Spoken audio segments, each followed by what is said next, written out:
Thanks for checking out the Abnormal Japan podcast. We're based in Tokyo, Japan from Houston, Texas. If you're curious what it's like living here, or you just want to tap in for abnormal topics from time to time, stay tuned and follow us on your favorite listening platform.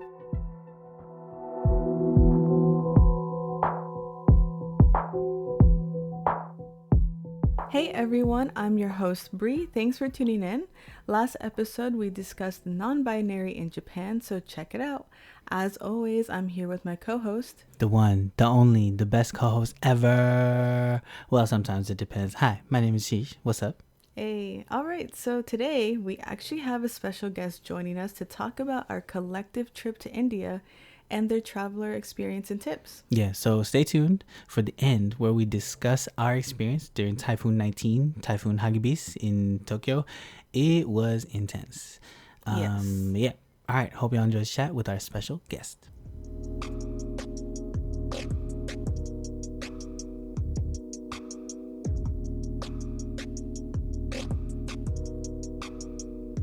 I'd like to welcome our guest, Aneesh, a fellow podcaster, family, and determined university student who travels in their spare time.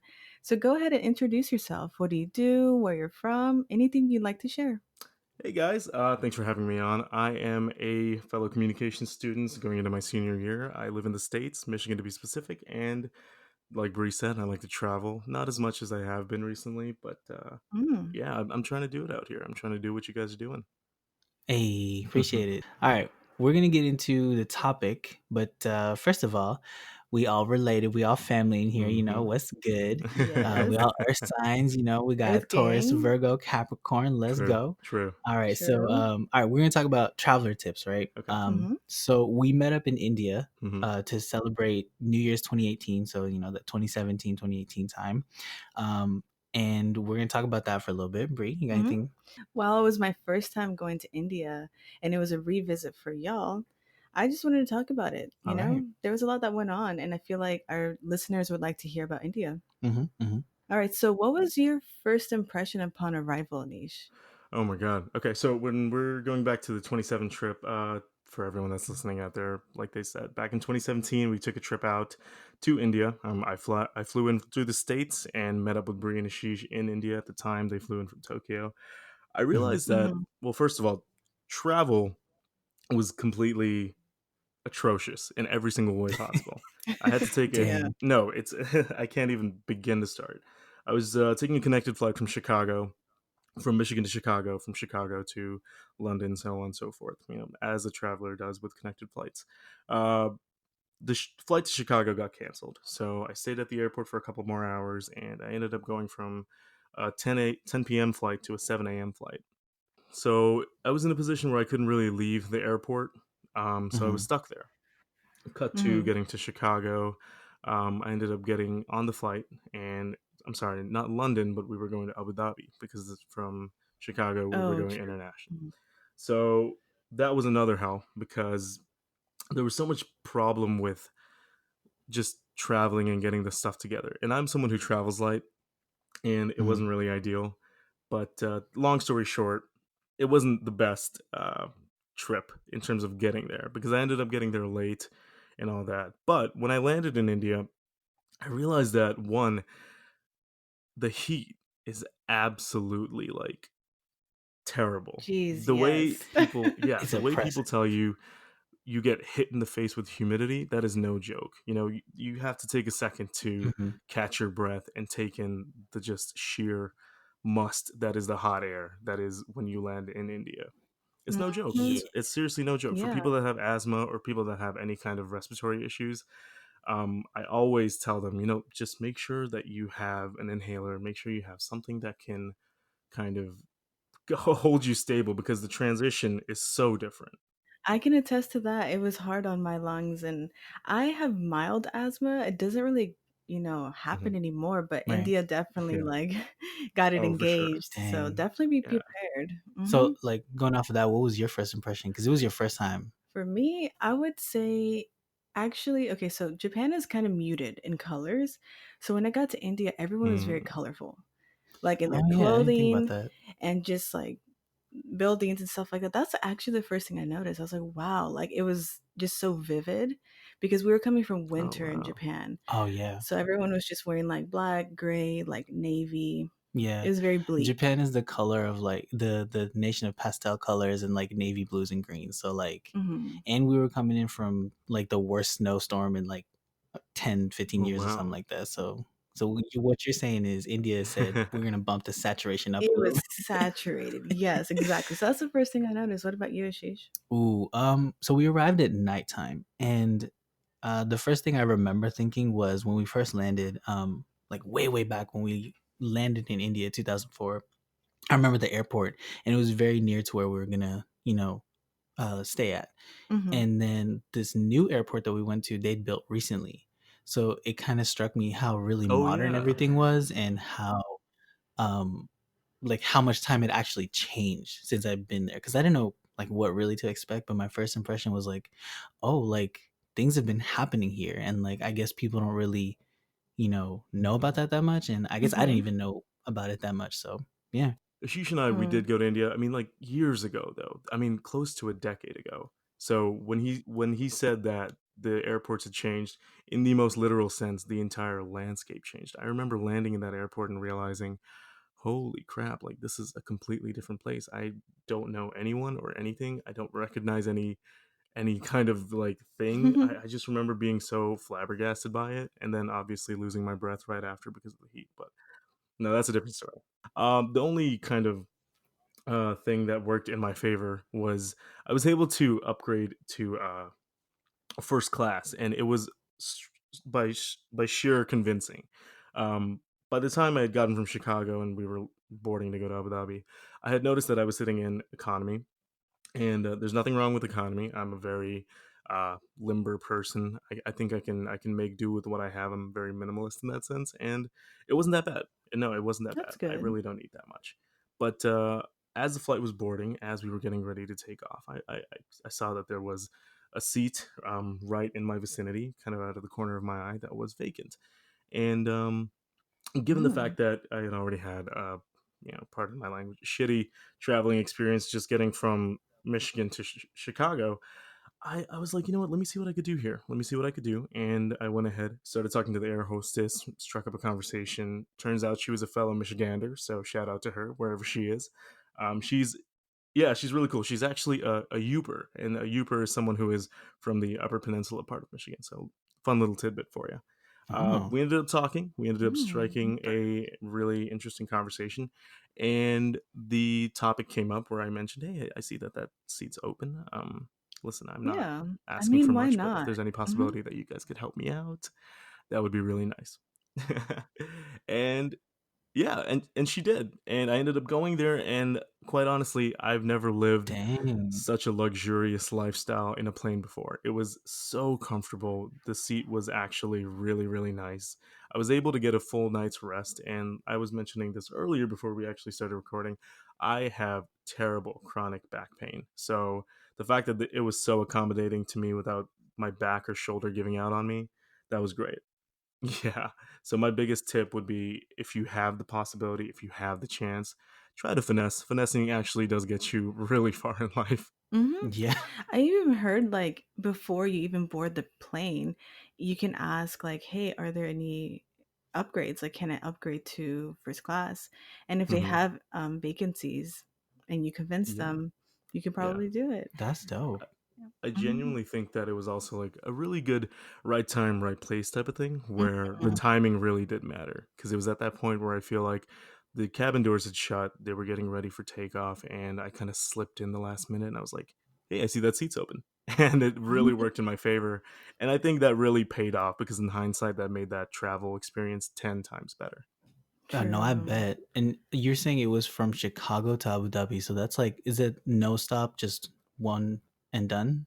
I'm kind of weary on the actual travel time, but I Mhm. remember, as just because I was so comfortable, I lost track of time. I mean, Oh, that's a long distance too, so like you're right. Hmm. actually really lucky for getting like a first class for Yeah, that distance. That's really nice. oversea, and it was, yeah, 100%. 10 Yeah, out of 10 would try to finesse again. yes. It's wild the difference of treatment just like in a section of a plane. Just imagine if you didn't upgrade, how different that experience would have been. Oh my Yeah. god. It Gosh. actually reminded me of the movie Soul Plane. It's a critically acclaimed, wonderful movie. There was all it's obviously terrible movie, no joke, but there was a couple scenes in that movie where they talk about economy in first class, and for some reason I remember thinking of that movie like as soon as I landed because I was like, wow, like it was a funny thought. Yeah, for sure. So, beyond the basics of essentials that you bring, because you said you're pretty minimalist with traveling, what is something that you really need when you travel? Good question. Ooh, for me, you know Mhm. what? This is gonna sound really, really either generic or really, really useful. I always carry, even when I'm not traveling, long distances every day, honestly, I carry a packet of wet wipes on me. And Mm. Ooh, that's the major reason, key. oh, 100%. And it's a godsend for me because I realize that not only do I get greasy really fast, I feel dirty Same. really fast just on a day to day basis when I'm going about and I haven't had a chance to wash my hands or whatever. And when you're traveling, especially, you come across so many things that you touch, so many things that Oh, contaminate what's yeah. on your skin. Yeah, man, and You people know, are gross. Like, yeah, people, the environment, the position you put yourself in, especially when we were in India, we were doing so much traveling that, mm, having those on me made me feel really, really safe because antibacterial, not only that, Mhm. my skin really gets irritated if I don't, take proper care of it on time. So just wiping the face, making sure I feel fresh, mm, um, 10 out of 10, man. That was like one of the biggest things I needed. Oh, yeah, I agree with the wipes because, like, I used to be into the hand sanitizing gel, right. Mhm. but it just doesn't do the same because you really want to wipe stuff off. And I use it a lot here in Japan already. So, yeah, Right. that's a really good essential. Yeah, and wet ones are great, and obviously this is no sponsor, but I think it's Birds Bees. I think they have amazing uh, products when it comes to their kind of makeup wipes or what they have. Oh, Burt's Oh, like Bees. face stuff? Mm-hmm. Yeah, the face. Yeah, I think they really do have some really really nice quality wet wipes and makeup remover type stuff that you don't even need for makeup all the time. Hmm. Yeah, that's cool. I definitely became a big time fan of the fanny pack. Hey. Ooh, talk about it. No, it Mm-hmm. was great. You know what? It's actually thanks to you and our dad. We were gifted. You actually gifted me with Ashish gifted me with this really really cool fanny pack, and it wasn't like a big dad fanny pack. It was like one of those hype beast supreme, but not really Yeah, the supreme. slings. Yeah, Oh, the slings. Yeah. It's not like put around your waist. It's put around your shoulder. Like I am an authoritative person type fanny pack. wait, was it the green one? It was the green one, yes. It was really nice because I was able to feel really safe with it because it was on my body. Yeah. You know, traveling in India, I can attest to this, and I'm sure a lot of people can attest to this. There are so many pickpocketers. It's so easy to get things Mhm. grabbed out of your pocket with such a highly populated, highly dense country. It doesn't feel like the best thing to do, putting it in your back pocket or even in your front pocket. Oh, So yeah. with the ability to actually just put it into this pack, put it on your body, under a jacket, Right, super right. super simple, really really secretive. I thought that was like one thing that really helped, and I Mm-hmm. would 10 out of 10. Like if I were to do it again, like not just India, anywhere else, I would definitely carry a fanny pack. And also, it's like this really cool fashion trend. So Yeah, I'm glad they're coming back because, like, yo, why do we have to have our things stuffed in our pockets? Mm-hmm. You know what I yeah, mean? Like, that just seems inconvenient. yeah, I personally use so many different types, Mhm. all different sizes. It depends on the outfit, you know? So, hmm 100%. I always like mm, to look at it as my fashion has either been described as lazy, but I like to consider it comfort. mm. Oh, yeah, comfort 100%. What, Over like, why do you have to be everything. uncomfortable? Over Yeah, everything. Yeah, for sure. Because that's how you have fun. Because if you're uncomfortable, you're going to want to stay inside. You're not going to want to go and visit stuff. So, yeah. yeah, Yeah, that's 100%. key. So a good Hmm. balance between both of them. All right. Well, okay, so I have I guess more specific questions. So it's been like give or take a decade since we've been to India, right? hmm What do you think has changed the most? Like what did you notice? Not just like first impressions, but like being there for a little while. And I think you stayed on like even after us. Um what would you say is the thing that you've noticed the most that's changed, like over from 2006 7 to like 2017? The biggest thing I noticed was it's hard to explain because the last time we were there was 2006, 2007. When we came back, close to a decade, like you said, the first thing I noticed was just the amount of luxury that there was there. But at the same time, it Mm, was also how how there was so much in just one place. So, for example, the second day we were there, I woke up around 6 a.m. And I went on a walk with our dad to kind of just fight off the jet lag and, make sure that I was good to go for the rest of the trip and so on and so forth. right, that's a pretty good idea, actually. Yeah. Yeah, no, it really did help in the long run because, it was highly recommend. So we ended Mm-hmm. up walking close to 2 to 3 miles. And during that 2 to 3 miles, I noticed that we had covered so much ground and between where our hotel was and where we were going, we had crossed, over maybe 2 or 3 malls, 4 theaters, Dang. copious amounts of restaurants, and tea stalls, dabas are cafes, all these things with all these people, and there were so many people, and like you said earlier, it was this controlled chaos. Now, the last time we were in India, that was 10 years ago. I was significantly younger. I was 21 at that time when we were there. Everything definitely seemed bigger, but at the same time, it felt like everything was just kind of falling into its place. Everything made sense with how things were going. People were minding their own business. People were just doing their own thing. Yet there were so many people doing their own thing at once. It was this weird maze-like area. Yeah. Yeah. There's so much going on in India, I agree. Like when I went there, it was interesting how everyone just knew what they were doing and they knew each other's space. Yeah. So I agree on that. Like it's just kind of like a maze, but it works. Mhm. Yeah. It's like you don't understand how it works, but you just kind of go with it. Mm-hmm. True. There's like a weird kind of beauty to it because no one is bothering one another. And quite honestly, everyone, they're so caught up in what they're doing. You could be dancing in the middle of the road, and quite honestly, no one would look. And Yeah. even if they did, they wouldn't really care. Yeah, they just be like, oh, they're dancing. Yeah. And then another person is like walking here. Hmm. Someone's like starting up their bike to go somewhere else. Yeah. And Yeah, the word I would choose is like stimulating, Hmm. yeah. especially compared to like other parts of the world. Like you were saying, it's very population dense. Hmm. So like yeah, at any given moment, there's at least what maybe 4 or 5 things happening, Yeah. and like that's in any given moment. Hmm. And then the next moment, it just like it builds. So I feel you what you're saying. Like it's kind of like this weird tapestry of like so much going on that you can't even pick out all the details. Yeah, yeah, like you can easily find yourself being overwhelmed by it if you're someone that's not really used to it. I live in a city, and the city of Detroit is it's different in its own way. But in India, there's like these barriers that are kind of crossed, but at the same time, it doesn't feel like no one is really trying to get in your way. The personal space that you receive in the states here is everyone's aware of what their privacy is. Everyone's aware of what line not to cross. In India, it's the same mentality, it's just a completely different environment.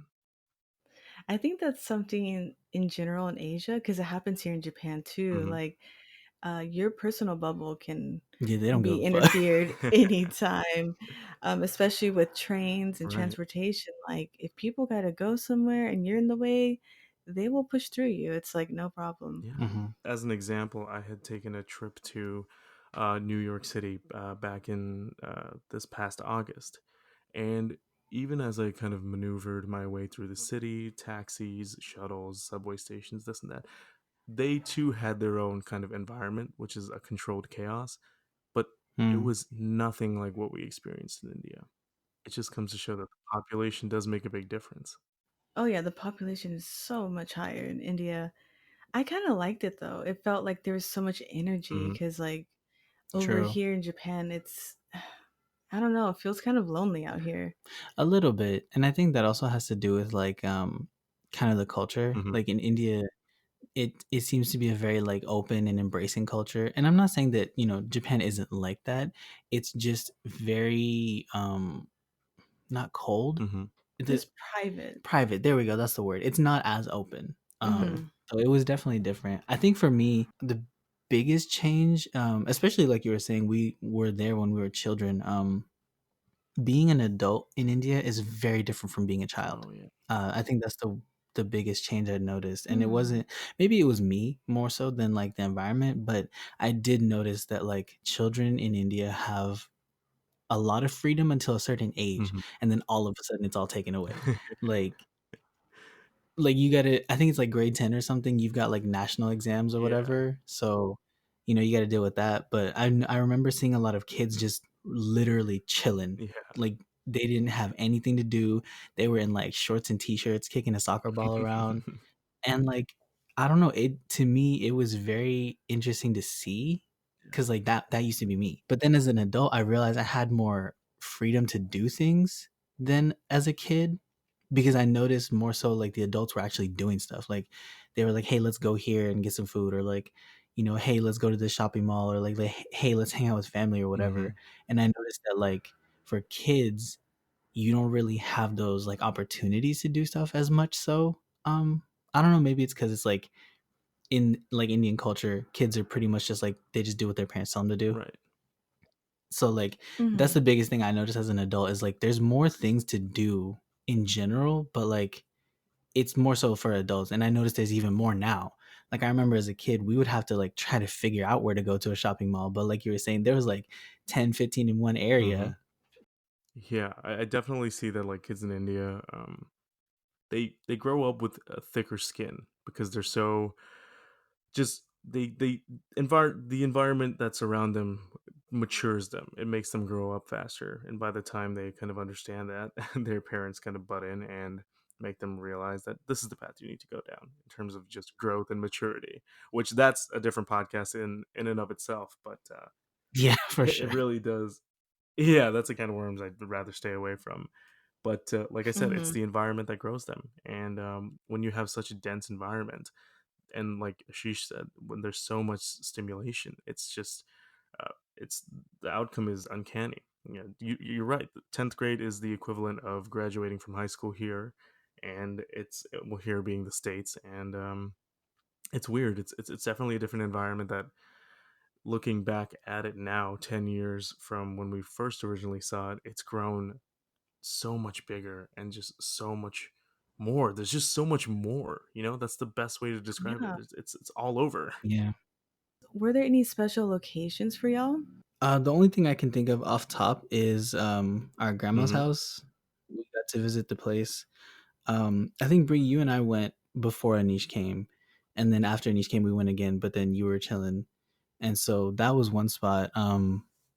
I remember when we were kids, we used to climb up to the rooftop terrace area. Most buildings in India have rooftop access. Don't worry about it, y'all. But you know, we got to go up Hmm. again as adults. Kind of revisit those sites and all that. We got to see the airport that we landed in like way back when, but that one's Yeah. shut down. Mm. But we lived like right near that, so we got to see that from the roof. That's so funny you say that because I actually remember, yeah, that was such a great place to go back and reminiscent because I remember as kids we would fly kites up there, and quite honestly, Yeah. looking back at it, I feel like the kind of manifestation or the seed for my vertigo started from there because as soon as we got back up there, I could not look over the edge because I felt myself getting dizzy and slipping towards it, and I Oh. was like, whoa, this is not what I experienced when I was like 6 years old. Yeah. I just realized we were like babies, like climbing on roofs and Yeah, stuff. I realized quite honestly we could have died. Ain't no safety rails or anything like that. No, man, we lived a hard life. Yeah. Mm-mm. Yeah, kids are bold, and I remember having experiences like that too. You don't really think about those things, you know? Right. You like trust situations more, but like when you're an adult, especially because you're taller too, so that Oh yeah. vertigo Mhm. probably hit harder. No, it did. I That's remember we scary. we we were up there, and I remember I think we celebrated. Shisha's 12th or 13th birthday in that specific area. We had this like rooftop terrace party and whatnot, and Right, right, right, it right. was so much fun. But at the same time, I looking back at it, I was like, how did I not fall over? Like, how am I alive? That's it was just a water tank up there, and it was like Well, all right. To be fair, you were a lot shorter, so those walls were true. probably better for your height. Yeah, a bit sturdy is like the best way to describe it. But Mm-hmm. Yeah. when it comes to any places that I remember, one favorite spot apart from there was after you and Brianda left back to Tokyo. Hmm. I had taken a trip up to Pune, which is it's in the western Indian state of Maharashtra, and I Mm-hmm. went there with my father, and it was kind of like a nice little detox from the chaos that was the trip. Mm. You know, when it comes to family and lots of family at that. I found myself overwhelmed. I'm sure you guys did too. And I'm the type of person that likes to do one big social event and then take 3 days to kind of recharge. So we went up to Pune and we were up there in a family house, and it was such a different atmosphere. The air was cleaner. The morning mist, the afternoon sun, and the evening sunsets, and being at a Dang, that sounds higher. really nice. Oh man, it was quite amazing when we were there. Actually, a fun little story for you. Um, we went to a nice little barber shop that was at the bottom of the hill, and I got this amazing head massage and beard line up by this really humble, really nice guy who Hey, he gave nice. me this amazing, they call it malish, which is Hindi for massage. But he gave me this amazing massage. He cracked my neck. He did all this stuff. Like I thought he was gonna buy me dinner afterwards. He was so sweet. And that was really the highlight of my trip. It was such a nice little detox because for me, I love to do stuff like that that kind of deals with taking care of yourself. And vacation to me means detoxing and de-stressing and all that. So uh, For sure. it was amazing. That's Yeah, it nice. was amazing. I know I keep saying that, but it Mm. truly was. I have no words to Yeah, no, describe it. no, I believe it. Mm. It's kind of like our first couple of days because we got to India a little bit before Anish did. Right, right. Mhm. And we just got to like relax in the hotel, and it was like very luxurious, and there were so many different things to do. So yeah, I really think those little like peaceful moments before engaging with a lot of people are really Hmm. important when you're on vacation. Yeah. Completely. For somebody who hasn't been to India but wants to go, do y'all have any like tips for, first time visitors? Like I know Bree was the first time. Like I don't know. I thought we could go around and be like, here are some tips and debunk some myths about like Mhm. going to India and what it's like. Oh sure, there's a lot of myths. Bree, as our first time resident, visitor to India, what was it like, and what tips you got, what myths you got? Mm, Do you want to debunk? all right, so I would say for any women out there or any femme presenting people out there, definitely wear clothes to kind of be more modest, I guess. Just because in India, when it's hot and you want to protect your skin, you know, you would Okay. think you just go in like short shorts and tank top, but your skin's probably gonna burn. But also just to respect the different faiths in India, because everyone's gonna see that you're different. Yeah. Yeah. So that's something I would recommend is clothing. Just be more on the modest side, and then just bring a little bit amount so you can buy stuff there. Oh, Yeah. facts. Mhm. Mm. All right, what about you, Anish? What tips you got for somebody who hasn't been but wants to go? Oh man, you know what? I think the biggest thing that people really need to understand is, yeah, the whole concept of being, um, really respectable, or being very careful to respect other people's Mhm. culture and kind of religion. And there are certain nuances that are not necessarily explained, but you just kind of have to be in the environment to actually understand. um, Before I go into that, it's just a funny story. I remember like you, Bree, just being a foreigner and being your first time in India. Mhm. I just remember how many people were staring at you, but it wasn't a staring in the sense that they were judging. It's just their sheer fascination by this individual Yeah. in their country. I thought that was absolutely funny because I found it to be kind of entertaining. And every time they would see you, there were instances where I'd walk up to them and I'd speak in our native language, Hindi or Telugu or whatever, and be like, hey, like that's my Mhm. sister-in-law. Pretty cool, huh? And and we would have a nice little laugh about it. And it's all Yeah. about just good fun. So I thought that was really Yeah. cool, and it's a different experience in and of itself. My tip, Yeah. however, this is Mm, for people that have never been to India, want to go to India, or people that travel in general. Um, be very, very, very cautious of um, what you drink, and also more importantly, be very cautious of understanding what you're eating, because in true. India, you know, it's a state that is so highly populated. You want to make sure that the water you're consuming is clean. At the same time, you want to make sure that since you are trying new foods, club soda is such a big savior. You have no idea. I remember the first 2 nights after we had landed and we're finally getting into meeting people and meeting family. I had the worst, and this might be a bit too much information. I had the worst bowel movements known to mankind, and if Oh it man. wasn't for club soda, I would be in an emergency room getting my stomach pumped because my bowels gave out on me. Yeah, and like, man, on that note too, I just want to say, if you've never been to India, maybe hit up a couple Indian restaurants Yes, Versus street food. straight up, Yes. just so you get a taste of what it's gonna be like. Even if it's not exactly the same, you can kind of know what to expect. 100%. It's Um, like boot camp training. That's a really good tip, Anish. For sure on the waterfront, because I know, I don't know, in India it's better to drink bottled Hmm. water for sure if you're new there. I know we're trying to like save the planet and stuff like that, but I don't know. I would stick with the bottled water mhm. versus tap Yeah, water in there, just in case. Right. If you're gonna be like super eco-friendly about it, you can boil some water and like put it in a bottle, but get some bottled true, water. Like, true. Mm. Life straw, do whatever you got to do. Just make sure you save yourself before you save the planet.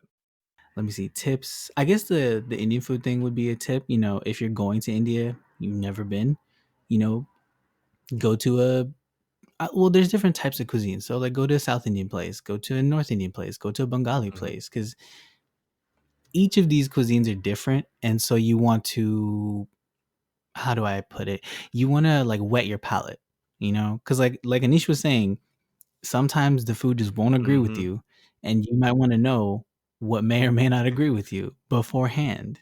Um, Another tip I think would be, go with somebody who has family there, or go with someone who's been there before, so you can kind of have some guidance, cuz especially in like South Asia, Southeast Asia, it's important to have somebody in the know.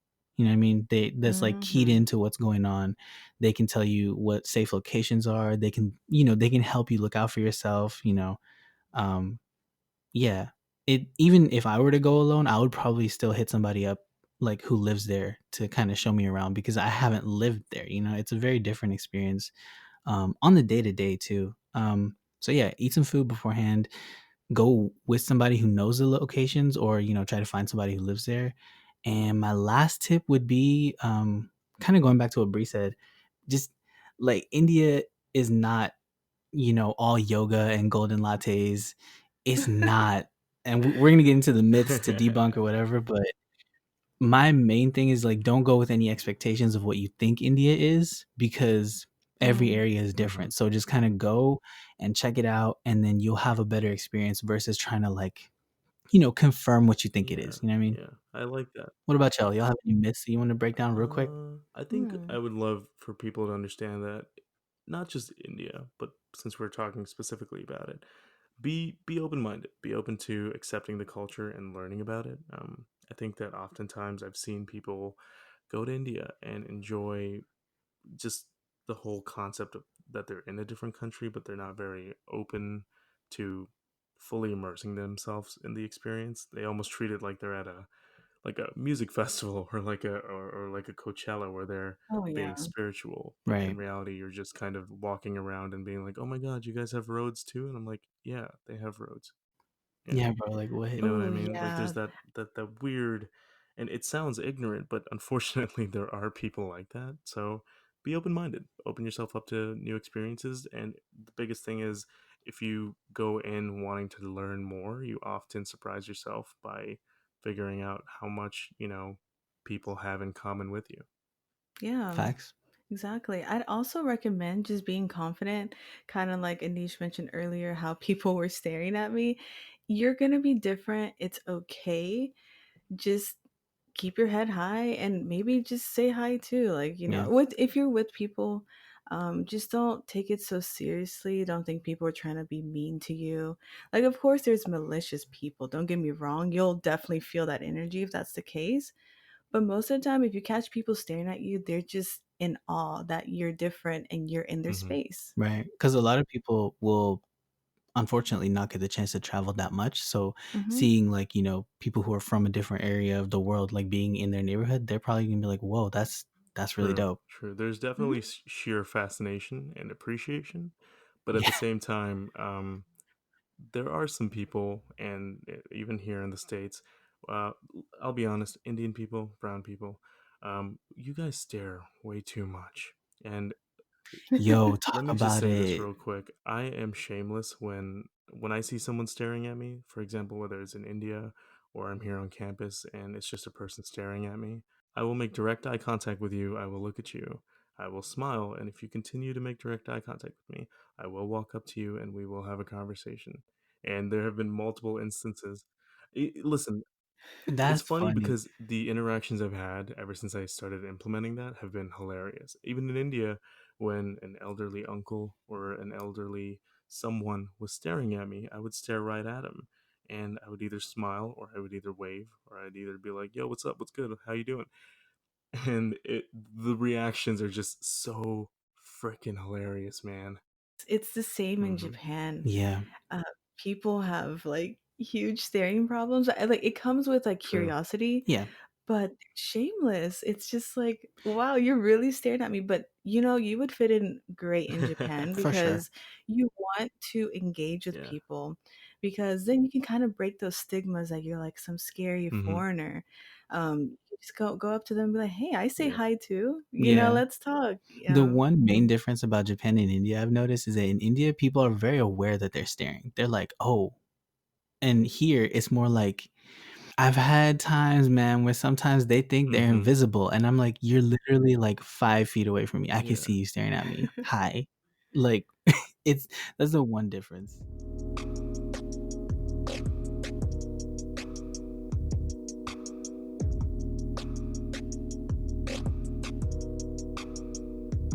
One of the biggest things I learned about you guys living in Tokyo for the past however many years now is that you guys have kind of become accustomed to a lifestyle and are obviously there, being foreigners in a different country, pursuing jobs, interests, careers, so on and Mhm. so forth. The biggest thing I wanted to talk about and mostly kind of get to know is these misconceptions that people have about Japan. So I have a list here with me of Mm, statements, myths, stuff like that that are common okay. misconceptions, and I wanted to get you guys' take on it and see what you thought of it. Do you believe it? And like just your overall opinion of it. Yeah, for sure. Let's go. Yeah, I'm done. Myth number one: Japanese trains are always on time. Ooh, that's a tough one because it's true, right? Um, but it's almost hilariously true. Okay. Mm, Yeah. There was one incident where a train left, I want to say maybe like 30 seconds early. mm, But the train company had to issue a public apology because that 30 seconds didn't, like, people missed the train Hmm. because it was 30 seconds early, like it left. Or, mm. s- or no, it arrived 30 seconds early or something, and that changed the whole timetable. My take is different, actually. Ooh, what's up? So, in central Tokyo, Okay. where there's a lot of tourists, Hmm. yes, they are very serious about the timing. It's really eerie because of how many steps they go. They do it manually, they do it digitally. Hmm. They make sure everything is perfectly on time. Wow. But if you're outside of that, if you're in the Anaka, which is the countryside, Hmm. or just not a major city in general, Mhm. Okay.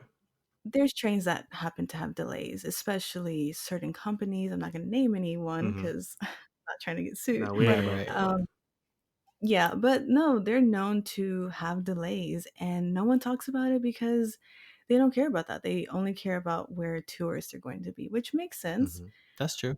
But if you move here for work and you have to like take public transportation, don't be surprised if it's delayed. Yeah. Yeah. Yeah, I would say like trains are pretty good at being on time, but it definitely depends on how close you are to urban centers for sure. Ooh. Um, I would say if you are coming to visit, maybe give yourself like a 5 to 10 minute margin of error, Hmm. just so that if it comes early or leaves early, you still catch what you need to catch, you know? Right, right. Okay, so myth number two. Um, Japan has a low crime rate.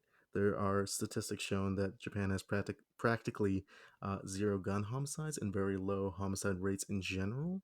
What's your guys' take on that? Oh, that's a good one. This is a little spicy. So I'll keep it light and to the Hmm. point for Go this for one. it.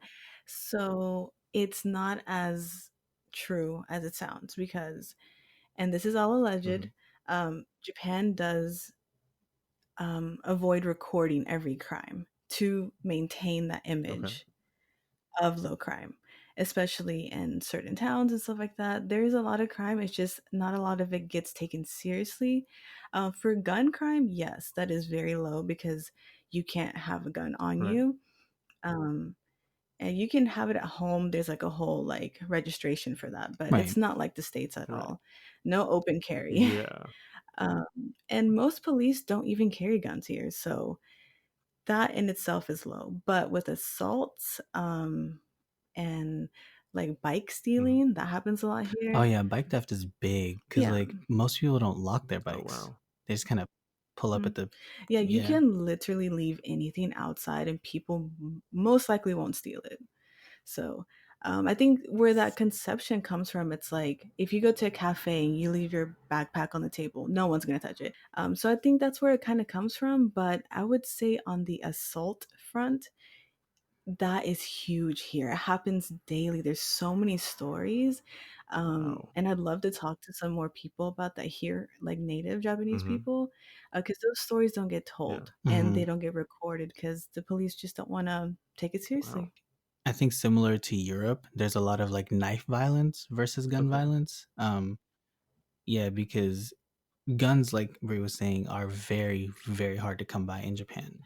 Um, Even police are kind of trained to not use deadly Hmm. force, and I think there aren't many police officers who have that much experience with firearms. Now, I could be wrong, but I will you know, say because they're not that used to guns. I have noticed there were some news recently about some people being able to go into the police station and steal like a policeman's gun and then run Hmm. out. oh, I do remember hearing about Yeah, Wow. that. so I'm like, oh, okay, so they're not used to taking Right. care of like their weapon. And so I do think that's kind of on the rise, but I would say if you come here, it's not as low as you think. And once you start seeing the local news on TV or newspapers, you'll really start to notice, okay, it's just like anywhere else, it's just Right. different. Right, and also like Twitter, man, people on Twitter will talk about all the stuff going on. Like if you need Japan tea, Yeah, I mean the reason why I found that myth interesting is because when people talk about low crime rate, they obviously talk about places like that, but obviously in the United States, crime rates are different just based off of what state you're in. In the state of Michigan, where I live, it varies, and obviously gun control and gun laws here are drastically different, especially with open carry policies and stuff like that. But the fact that there mm, are Mhm. precautions to kind of take care of it. Not the best precautions, but the fact that they have some kind of crash course on what to do when a gun is taken from a police officer is just kind of, I guess that's kind of comforting to know that we have here. But I can't imagine a guy actually running into a station or just ripping a gun off a police officer, and just that entire situation to me just seems so outrageously like crazy. And it's happened more than once. And actually, I'll link those articles in the show Ooh, notes if y'all are interested. I mean, I'm interested. Damn. Okay, let's move on to myth number three. Now, this one I do want to give a little bit of a preface for. This is a myth, and I like the idea of it being open to discussion. Obviously, any kind of myth, any kind of statement, any kind of hypothesis or opinion, it can be discussed, and not everyone has to have the same opinion on it. So, with that being said, I just want to say, anyone who's listening, please do not take offense. This is just merely for conversation purposes. okay. All right. So myth number three was that Japanese people are depressed, and there is a study here, a 2016 study that shows researchers have found a small statistical significance between a certain gene polymorphism common to Japanese people that is correlated with high stress work environments and the fear of losing jobs with greater risk of depression. And so statistically, they say that the Japanese people, due to high work demands and high competitive fields when it comes to work, are generally more depressed. All right, Okay. Brie, what's your thoughts? You the one with the science Yes. background here. I can't claim that they actually have this gene in Right. development or if it's like evolving, but I can speak on the perception of them being more depressed than the average Hmm. human. So, what I would say is the societal pressure plays a huge role in this. So, just kind of like what we talked about back in India, like when you're in 10th grade, you have all this pressure, this national exam. And then after that, it's like you're full on Right. adulting. So it's similar in Japan as well. They take those kind of things very seriously. And if you don't move on to university or career right away, everyone kind of ostracizes Wow. you, is what I've seen. And so if you're not in a job force or a housewife or something, you're left to the side. And so if you are in this career path, overwork is so huge here. I think it's called like work death or Hmm. something like Yeah, I that. believe that Hmm. I could be wrong. I think the term for it is like karoshi, like work, death from overworking. Wow. Yes. So that happens because Japan has long work hours and it's actually only getting worse. Hmm. There's a lot of holidays Hmm. and breaks, but like the actual time you spend daily at work. So what I'm noticing is that people are so used to being at work all the time, and there's a lot of hierarchy, like ageism in there, and there's so much pressure, and you don't really get to Hmm. express yourself. You don't really have personal time. And then if you do have any mental issues or disorders developing, you don't really get to talk about it. So, what I would say is because of all those factors, I could see the average Japanese person falling into a clinical depression disorder more likely than other people Gosh, around the world. that's so unfortunate. Okay. It's hard for me to say that, grand scheme Japanese people are depressed. And also I deal mostly with younger people, whether that's teachers or students. So from what I can tell, there does seem to be a lot of kind of like what we were saying earlier. It's very private. Like everybody has varying levels of Right. private lives that, you're only willing to share at certain times. Like I know like teachers and students are very like separate, but also like strangely like very close to each other.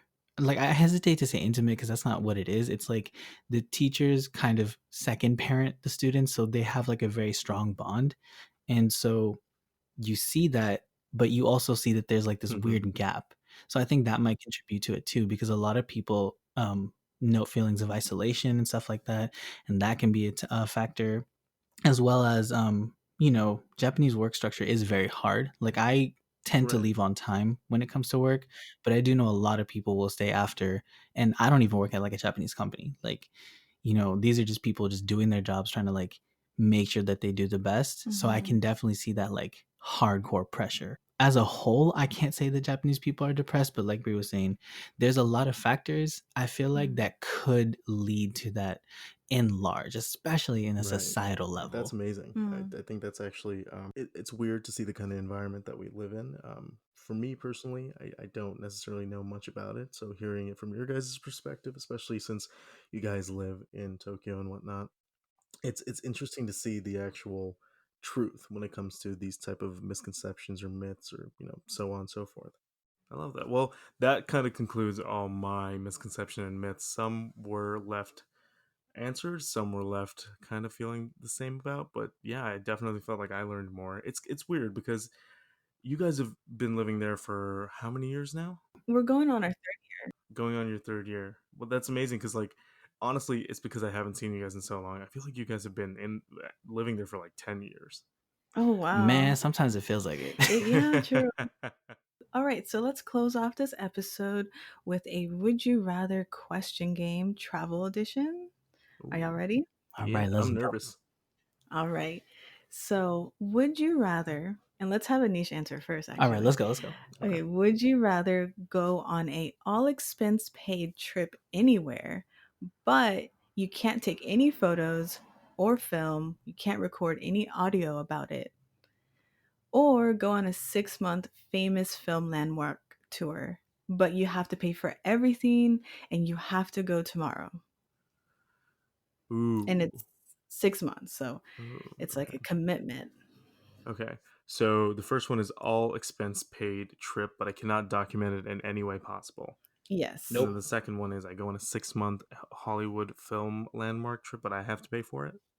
Right. Maybe not Hmm. Hollywood, anywhere, like famous Anywhere. landmarks. Okay. Hmm. And you have to Ah. leave tomorrow. And Ooh. you gotta pay for it. Okay. Well, tomorrow's a Sunday. Tomorrow's God's day. So no, no I'm joking. No, I gotta really no. Quite honestly, as much as it would suck to not document it, like I would love to go on a trip that's all expenses paid for. But what really worries me is like, what if I saw like the eighth wonder of the world, and I was like, Oh. what if I saw something that is beyond me and humanity, and I can't talk Mm. about it, and I'm bound to the secrecy. That's my biggest anxiety with that. You know what? I would have to go for the first one because I'm extremely Mm. frugal. I would love for someone to pay for my trips, and that's a cry for help. So if anyone's out there, hit up my Hey. Patreon, help a brother out. And I'm joking. I don't have a Patreon, but maybe I will after this. So Mm. yeah, so the first option. Ashish? Ooh, let's see. Now, I love experiences, right? Both of those sound really good. The paying for everything and going tomorrow is a little bit, I don't know, Yeah. it's kind of like edging me away from that, but Mm-hmm. it doesn't say anything about who you can bring with you. Now, I know if I wanted to go somewhere for 6 months and just have a bunch of people, financially that may not be as viable. Mm-hmm. But if I'm going on an all expense paid trip, I'm bringing Mhm. some friends. We literally don't have to do anything. Of course, Bree's coming with me, because I'm not going anywhere without her anyway. But Appreciate Aww. it. like, you know, I would choose the first one just because if I can bring Hmm. people, we can have a hell of an experience. I can keep a diary, what I'm saying? Like, oh man, diary was fun, whatever, whatever. Mm-hmm. Oh wait, does that count as documentation? You can Ooh. you can write about it. Yeah, I didn't put that. Ooh. Well, no, like a personal diary, not like publication or anything Mm-hmm. like that. Like a, Yeah, yeah, you oh, can. Yeah, today we that's did. fine. That's All fine. right. That's So I can fine. keep a diary, we just have like genuine interactions with everybody. Mm. I think I would pick that one. But Yeah. caveat, bring people. That's me. Mm. I think it's really interesting how both of us, I think this really shows that we're brothers. We were both like, like if someone else is gonna pay, like your man's down. I'm over here being like, yeah, yeah, that's fine. Like if someone wants to pay for me, that's fine. My brother over here is like, yeah, yeah, I'm gonna bring like 6 of my friends. I mean, let's go. We got to share around. Like I can't go by myself. It'd be boring. Right, I agree with that though.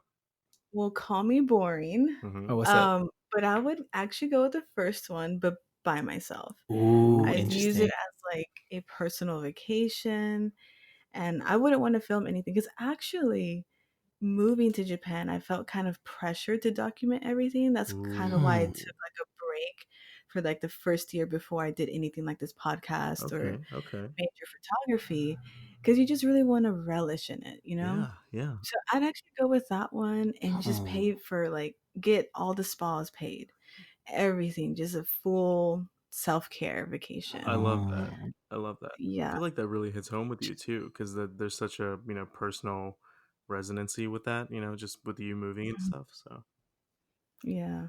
The second one, it would be cool, but it's just if I have the savings at that time, depending on how expensive it is, if I Right. can drop it, sure, Yeah, but and it's a commitment too, like 6 months. that's true. facts. All right. So the next one. All right. Would you rather go on a food tour of any place and you never get full, or go on a road trip and you never run out of gas? Oh, Oh my god, this is really hard. yeah. Oh, Okay. Whoever has an answer, go. I love the sound Go of for both it. of Yeah, these. let me just Mm. say, I love food, and I love never running out of gas. No, for real. Yeah, For because real. real talk, I'm out here. Michigan gas prices Oof. ridiculous, Yeah. especially in the city of Detroit. Your boy's been driving 40 miles on E just to get out of the city for cheaper gas.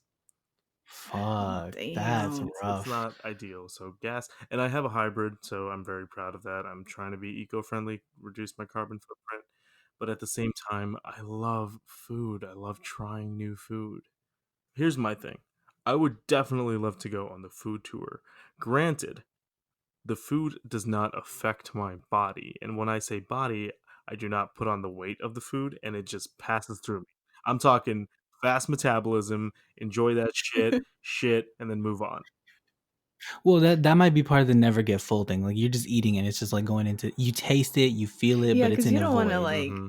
put that strain on your Yeah, body. So yeah, if you could just like let it out, that's pretty then good. I'm going All for that right. because I love food. I love the idea of trying food. I Mhm. find solace in it. You know, when I'm stressed out, I eat. When I'm hungry, I eat. When I'm sad, I eat. I can relate. Hmm. Yeah. I'm gonna go with the food, All right. even if it affects me, because I feel like it can kind of like balance it out. Road trip, I don't like driving anymore Hmm. because I haven't had to drive since I came to Japan, and it's nice. Public transportation is it for me. Um, I'd go with the food. All right. Because usually I want to try so many things, but I just get full too fast. I feel you. You Yeah, know? Yeah, that's yeah, real. that's real. Um, all right. I was leaning towards the food thing, but then I thought about it and I was like, you know, I love food. I could literally eat all Hmm. day. But I think for me, Yeah. part of the satisfaction of food is like hitting that point where like, man, I want more, but I'm good. Yeah, And so Hmm. I thought about it and I was like, if I never get full, I would just keep eating and then I would just be pissed. yeah, I would just be like, I don't want to eat anymore. yeah. So I think I'm gonna go road trip because also I get to see new things. True, You know what I true. mean? So I think I'm gonna go road trip on this one. 100%. All right. Yeah. I'll take y'all to the places, but maybe just have a little snack on the side for myself. Yeah, is there any way we could make this a hybrid? Like, can I get a car that never runs out of gas while going on a food trip tour? That's the Yeah, goal. I mean, for real, like that is the goal. That would be it. fuck Yeah. yeah. Would you rather move every 6 months, including internationally? You can move anywhere, or live in the same city all your life and you can't travel outside your state? This Ooh. one hits home. Yeah. All right. What about you, Brie? You go first. All right. Move every 6 months internationally or live in the same city all your life. Oh, and you get to choose a city. You get to choose a city. Okay. I don't know the city yet. I'm still trying to figure out where I want to put my home base, Hmm. but I'd go with living in the same city because I love security. I hate Mhm. moving. Like moving here was such a stressor. I've Yo, never talk realized about how it. stressful it just unless I live light Mhm. like the whole time, then I can move every 6 months, fine. Makes sense. But I'd rather have a home base and just make my own routine, have a strong community. I'd go with that. All right. What about you, That's Nish? so interesting that you say that, Bree. About staying in one place, and as someone who and Ashish can attest to this. From a young age, we moved around quite a bit. Life is what it is, Mhm. and up until 2013, I didn't really have like a stable location to call home base. And 2013, when I moved to Mm. Michigan, I was able to call Michigan home base. As much as I love it, Mm. through all its flaws and perfections and stuff like that. If not Michigan, hmm, I'm leaning towards having a home base but never leaving. But for me, it's either Mm. Michigan where I am right now, or Denver, Colorado. And the reason why I say that Ooh. is because Ooh. I think I've always been a fan of high altitude, mountainy, kind of that atmosphere because I love hiking. I love exploring. I love the nature. I'm a Taurus. I'm an earth sign, like she said. I enjoy those things. At the same time, I do enjoy the option to have a suburban or even, rural type of lifestyle kind of mixed into this one big concoction. So I would either Mhm. choose Denver, Colorado, or Michigan, and I would choose to just stay there because I do like. Mm. Hey, man, come to my city. We love everybody. You know what I'm saying? Denver, Colorado. What's Yeah, I up? mean, hey, think about it. It's a great city.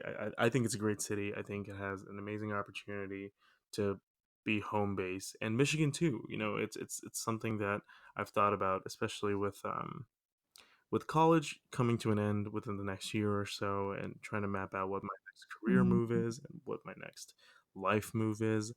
I often find myself asking Hmm. Mm. this question, like, would I leave or would I stay? But the truth of the Oh yeah. matter is, if I had the option to stay, I would most definitely stay. The not being able to travel part, I would have a problem with, but if I had to stay, I would stay. Hmm. Nice. What about you, Ashish? All right. This is another tough one because I love traveling, but like, You do. man. So I'm the kind of person that'll find something new in the same neighborhood every day. So I definitely could bunker down somewhere. Like I really could. Like that is not an issue. Um, but like at the same time, I love traveling. I love seeing new stuff. The security thing does it like it does hit home because I'm like, oh, that would be so good. I don't have to worry about shit. I can just accumulate, you know? Like not even just a lot, just like get stuff that I like. Mm-hmm. Um, man, but okay, I that's a tough one because okay, we like Brie and I, we have been together for a really, really long time. Hella Mm-hmm. long And so time. now we're married. And like, yeah, A like long that's time. not a Like joke. we're losing I'm count. losing Long hair. time. So, and man, but that's the thing. I can't imagine having to bring my life partner with me, moving every 6 months. Oof. So like, just for that fact alone, I'm probably gonna go with the bunker. Like, pick a city, just because like she was saying, moving here was so goddamn stressful. And like we came separately too. We didn't even come at the same time. Mm-hmm. So like I had to do stuff here. She had to do stuff back in Houston. And like we had to make it work over time. And like I had to learn all this shit. And then she had to come and we had to get stuff. Like, nah. If I can skip that.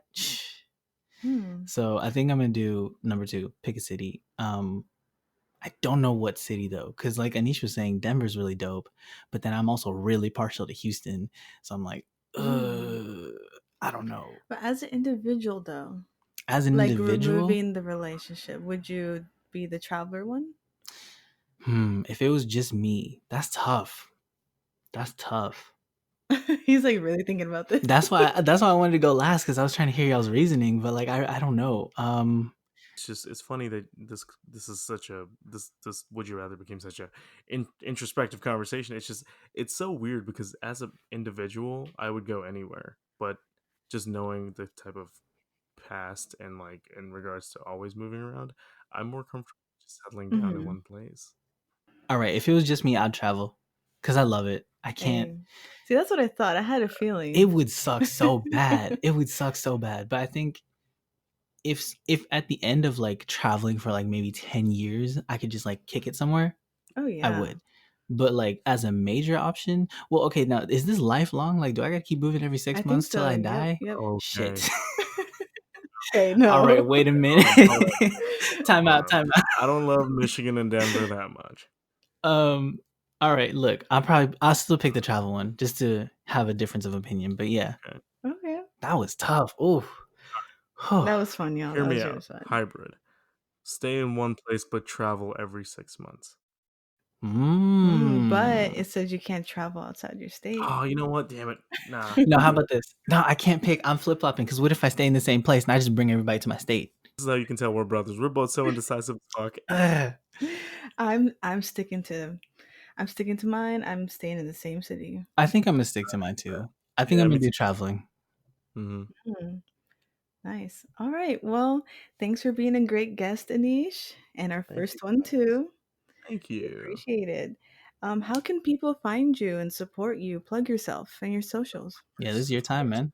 Thank you. You guys can follow me on Instagram at Aneesh201. That is ANEESH201. And I have a podcast of my own. It's called the Good Times Podcast. It's now available on Apple, Spotify, Breaker, anywhere you listen to your podcast. And if you are really looking to go for it, I'm also on the Anchor app. You can find me on anchor.fm/the Good Times Podcast. Hey, nice. We love it. Thank you. Thank you for having me. Yeah, no worries.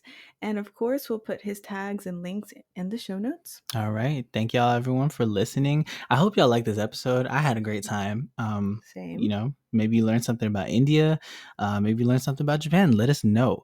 If you have anything to add to this conversation, comment on our episode 17 Instagram post at Abnormal Japan. Also, stick around after this to hear about our experience during Typhoon 19 in Typhoon Hagibis. But yeah, thanks for joining us, Aneesh. It was really great having you on here. Thank you for sharing your time, and we should definitely collab in the future. I'm down. I'm down to have you guys on my podcast too. I feel like we could really get some things going. It's my first three-way podcast, to be honest. Hey. Same actually. So That's awesome. All Great. right. So we're going to cut it off here. Bye, Nish. Bye, Nish.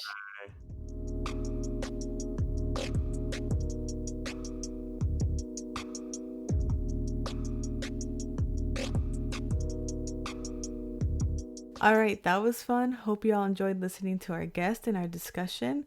Our episode collection is building up, so if you want to hear us ramble some more, check out our other podcast episodes. We cover various topics. You're bound to find something you like. Yeah. And if you enjoy visual content, check out our YouTube channel. We recently started an October series where we react to and review new Netflix horror movies. Our first reaction was In the Tall Grass. So yeah, go check it out. Subscribe to Abnormal Japan over there for that and future videos. Now, I know it's Halloween. We're doing horror stuff. And that's all good and dandy. But let's talk some real life horror. We're going to talk about Typhoon 19 Hagibis. Yes, so this weekend, the weekend of October 12th and 13th, Japan got hit with a typhoon. It's the 19th one of the season, and it's actually been the largest typhoon to hit Japan in decades. And it went straight through Tokyo in a lot of different areas. And as you know, we're in Tokyo. So there was a lot going on this past weekend, and we wanted to talk about how we dealt with that, the before, the during, the after, and the impact on Japan. Right. So if you're interested, keep on listening. Yeah. So how we found out and how we prepped for it. Hagibis is the 19th named storm of the season. So a typhoon is very similar to a hurricane. If you're listening in like North America or anything else like that, Asia has typhoon seasons. So this is one of the largest one to hit since 1958, I believe. It was wild because when we found out earlier in the week, it was like, okay, we just had a typhoon in September. That wasn't too bad for us. That was actually pretty light, but I do know in the Chiba area, which is like the coastal side of Tokyo on the East Japan, they got hit, and some people still didn't have power from that. So when this came, it really affected that area. Yeah, and from what I remember, the Chiba area doesn't have many mountains to like kind of brace the landfall impact. So they got hit really bad with the last one, Typhoon 18.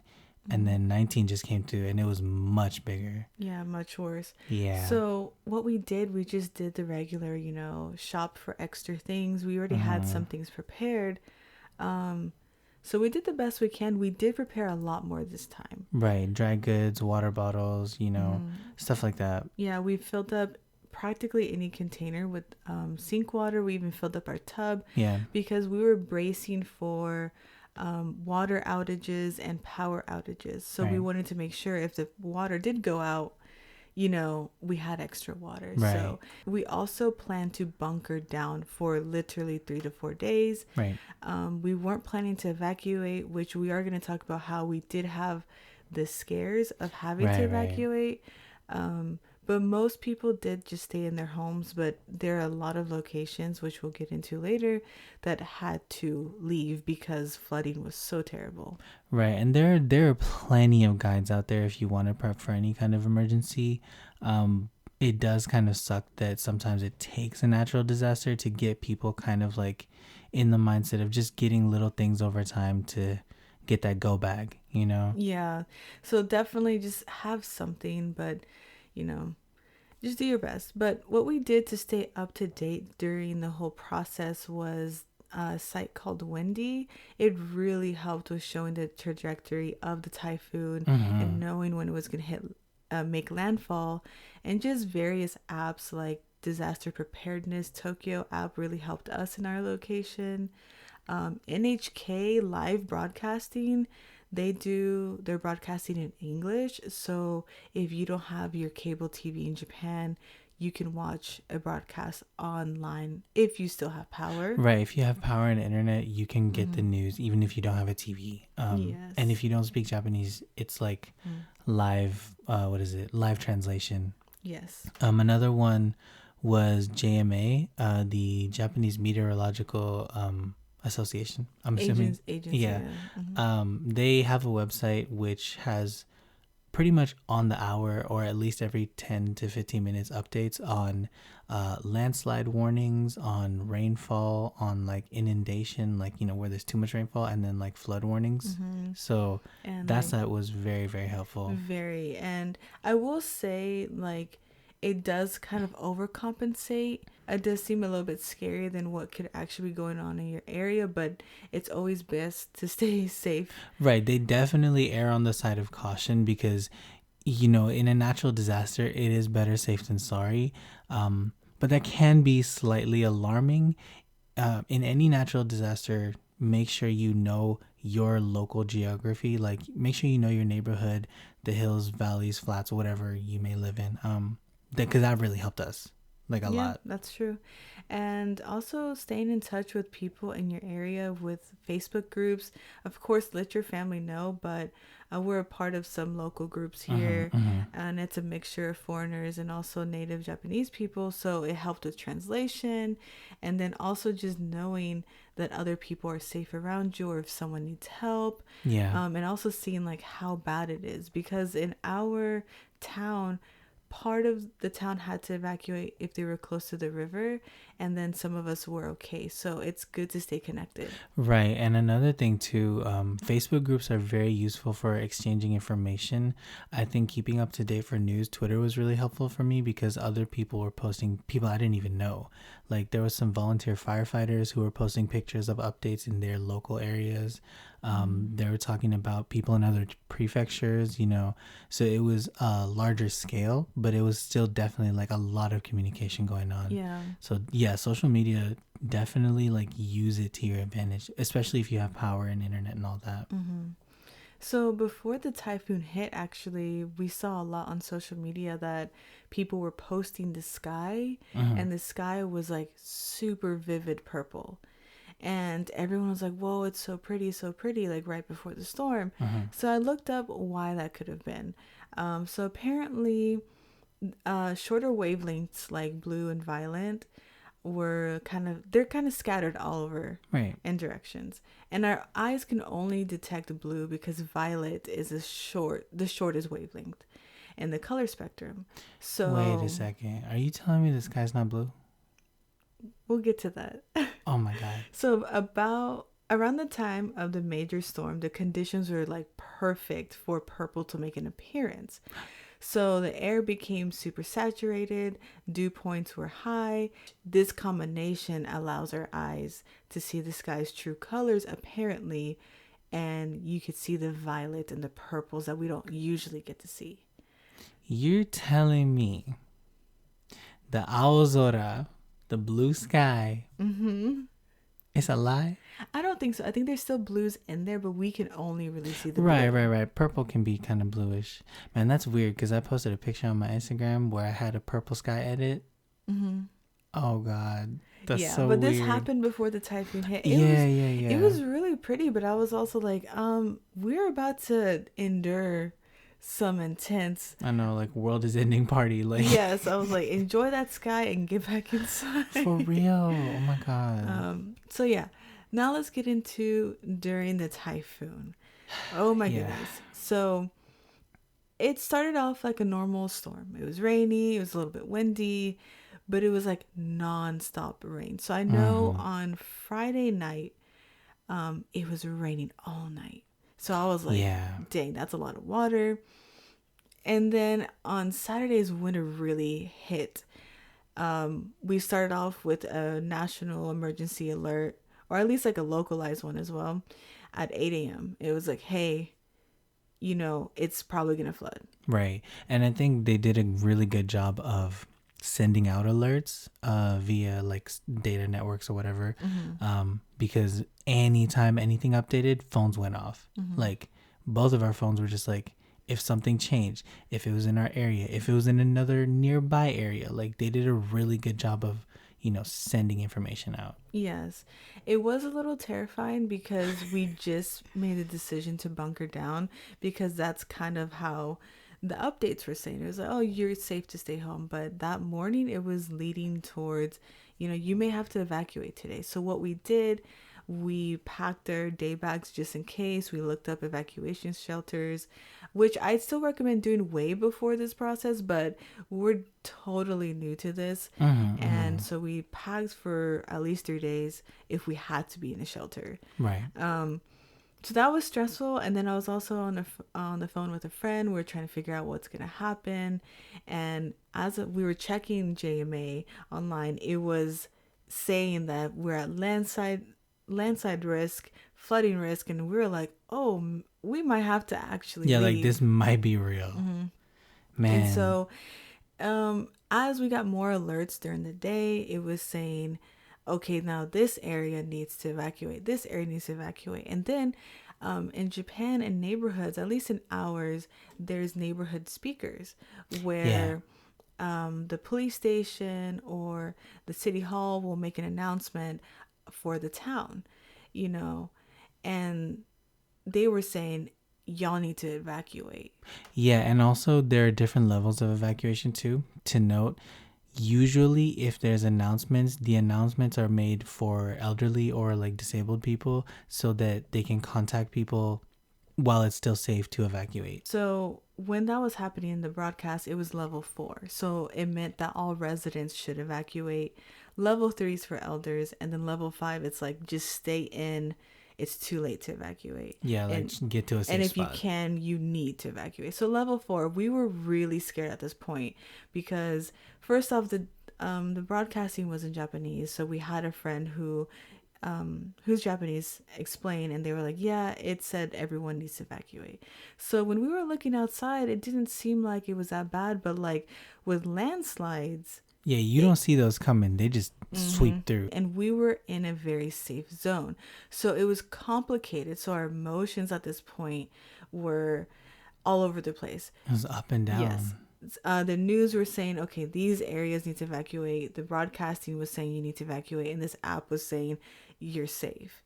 And then also outside kind of coincided with that app. So it was very complicated. And at this point, you just you have to go with your gut. Right. And this is why I said, like, it's important to know your geography of your location, because we looked at Google Maps, there's a terrain option. So like we flipped the terrain on and I was like, okay, here's where we're at. There is a possibility of landslides, but in our area, I think we're good. So we decided to, go with our gut, bunker down. And that was very conflicting because there were so many alerts. And to be fair, these alerts were for, nearby regions, people who may be in like flood danger areas, water flow areas, landslide areas. So it's important to send it out to as many people as possible. I understand. But once we'd made that decision, it's not like you can like put your phone on silent and the alarm doesn't go off. Like it's an emergency, so it's gonna go. So when we decided to stay, it was with various factors. One, a lot of our neighbors stayed home. They seem like it's okay to stay. Right. Also, I don't think anyone wants to drive around right now. No. Our area seemed actually pretty safe.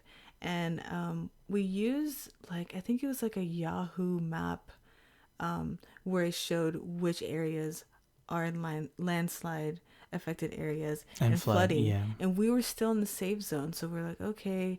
And because our shelter was so close and walking distance, we're like, okay, we at least have one in walking distance if we have to leave. Right. And another thing too is like, it was really hard to make that call because we didn't want to go with our go bag and walk in the middle of a typhoon. Yes. Like that sounds like a bad idea. And then to stay in a shelter overnight. Right. And at the same time, like we didn't know if the shelter was in use. Like it was open, like it was named as a shelter, but it's like, what if you go and like nobody's evacuating?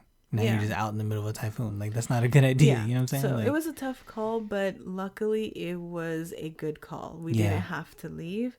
But during that process of waiting, our area got hit with a Category 5 earthquake. It was mainly in Chiba, but it's still pretty close. We felt it at home. Yeah, it was kind of disorienting. Because we were like, wait, did the earthquake just happen? Like, did we really just feel that? And man, my heart goes out to y'all. If y'all are in Chiba, if y'all have access to support or donate and y'all want to help, please do if you can. but they got hit with the Fashai, I guess, and then now this one, and they got the like earthquake. Yes, and then Man. not to even make it worse, but we're just saying what happened. There was tornado-like occurrences. It's not Right. fully said that it was a tornado, but there was tornado-like winds, Mm. and people's roofs and a lot of debris were in the air. It was like a tornado. And after seeing that, and people were posting on socials, Right, it right. was so terrifying because they were dealing with flooding, and then the earthquake and the tornado. It was just so much. And then later on, there was a volcano warning in southern Japan. So just the entire world was like breaking for a We just moment got in all the Japan. elements: earth, wind, water, and fire, just all up in here. It was a lot, and that has a lot to say with how climate change is affecting the earth, because Right. it was a lot. And where we live, like Ring of Fire, earthquake, and volcano, and tsunami, and we on an island. Not tsunami, typhoon. I mean, sorry. Typhoon. It was a lot of stuff going on. Yeah. Our emotions were all over the place. I'm personally still dealing with some after effect. It was very mentally draining and stressing, because we're out here by ourselves. We're out in an area of Tokyo where not a lot of people speak English, and we do our best that we can, and we're so far away from family. So I'm still kind of dealing with that. I'm so glad that we're safe, but it also hurts my heart to see how much damage happened to Japan. The aftermath was more so odd for me. Like seeing the next morning, we went to sleep. We were like, you know what, bunker down. We waited through the storm, like through the heavy rains and winds, and then it got really weird and like creepy quiet. And like people were talking about like we hear the crickets outside. Like I guess it's passed over. I think it was like closer to midnight or something like that. Yeah. And so we didn't hear anything. Like we just had so much wind, our shutters were shaking and all this stuff, and then it just became quiet. And that's when we realized on the windy app we were in the eye of the storm. Right. So after a while we're like, hey, let's go check it out.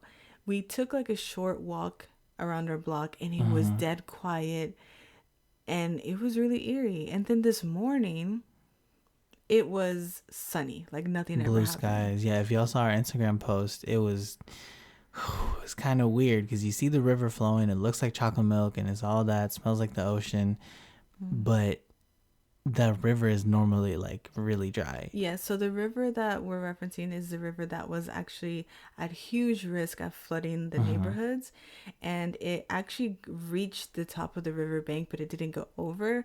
But by the time we saw it, during the day on the aftermath, it was like halfway. But that river normally barely has any water. Yeah, and like thankfully we were far enough from it. Yes. We were a good distance away, but we heard about it. We're like, let's go see. And even when we were there, people were taking photos and like posting to their socials because they were like, yo, look at this water. Yeah, the water was a lot for that river. Fast. Like it was real fast. And that was all coming down from the mountains. Yeah. So, my heart. And then for the areas around us, cities and towns across the country were really affected by flooding. Right. So some of them were Nagano, Niigata, Miyagi, Fukushima, Ibaraki, Kanagawa, and Saitama prefectures. A lot of people had to abandon submerged homes. The damage could worsen in the coming days as the water levels may rise because of flooding and like the levees that were mentioned as well. Even on the NHK news, they mentioned something about how the dams would play a role in how the aftermath of the typhoon would be. And I will say something that I noticed is that like how strong communities really are, despite how much we may not talk to each other on the everyday basis. But like the communities that we were a part of, it was really solid. People came with tips, and everyone got something from the communication. Yeah, we were dropping links. We were like, hey, we're using this, and somebody was like, hey, I'm using this, and it was like everybody came together. So I definitely think that Japan could do better on the translation front. They need to just realize you're hosting a lot of foreigners and you have a lot of tourists, because I can't imagine what the tourists had to deal with. I saw some information that they were being held in buildings and stuff like that. But like there needs to be more information and better prepping, to be honest. Right. Mm-hmm. I will say, yeah, more information in more languages. Yeah. Because I think a lot of times the default is English, but like a lot of people don't speak English. And even then, it's not even in English. It's just in Japanese. Right, or like the poorly Tokyo. done hiragana. Yeah, that's a whole thing. Now the Tokyo Preparedness app, even though I selected the language setting as English, a lot of the menus were in Japanese. So I kind of just tapped around each button and like navigated to where there was the English. I was like, okay, let me see. And like you really have to finesse that app because And if you know Japanese, you're great. But the reality is that there's a lot of foreigners that still don't know fluent Japanese or enough. But a huge tip: download that Google Translate app, and if you get any kind of alert or any kind of information in Japanese, translate it. Yeah, that's what into we your were doing. language. Anytime we got something from the local government or the app, we just screenshot, import the image, and then translate it, and you get the information. It's not 100%, but I mean, it's better than nothing. Yes. So we did look up the current information for the victims right now. It is October 13th, and this is coming from Japan Times. So there were 33 people killed so far, and 19 missing and 166 injured. Of course, since this is still in effect, there could be a lot more victims. Yeah. But we just wanted to let y'all know the severity of this, and also if any of y'all have been affected by this typhoon or you know anybody involved, like sending out love to y'all. If you can support, please do. I want to look up ways to like maybe volunteer help on our free time in the upcoming weeks if we can, and if it's safe enough. But yeah, any help helps, especially just spreading the information, because I know a lot of times when disasters happen, they're trending for like a day and then everybody forgets about them. News cycle moves very quickly, so yeah.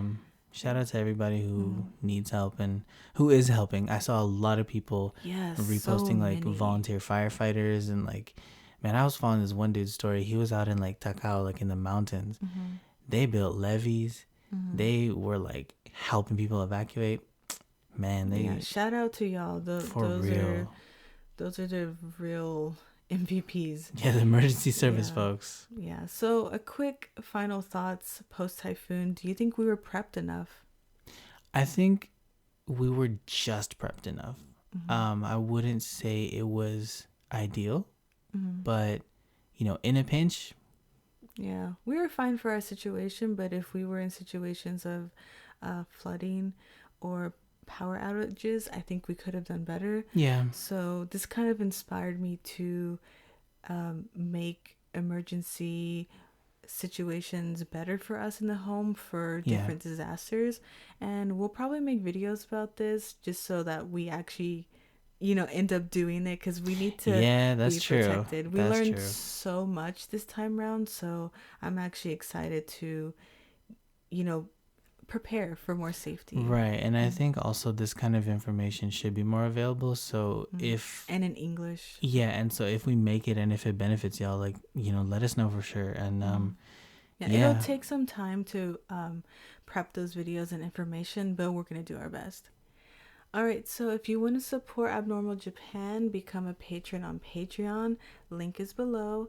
Leave us a review and rating on the app that you're using. Follow us on there too. That's also supportive.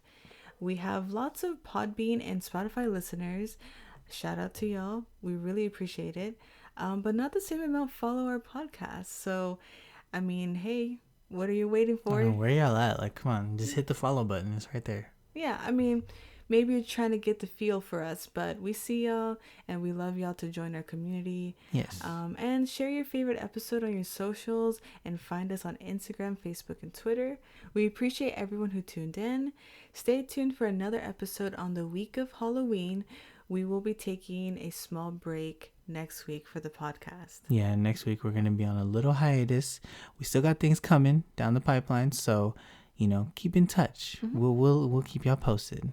All right, that's all from us this time. Hope you enjoyed the episode. Bye, everybody. All right, bye. Bye.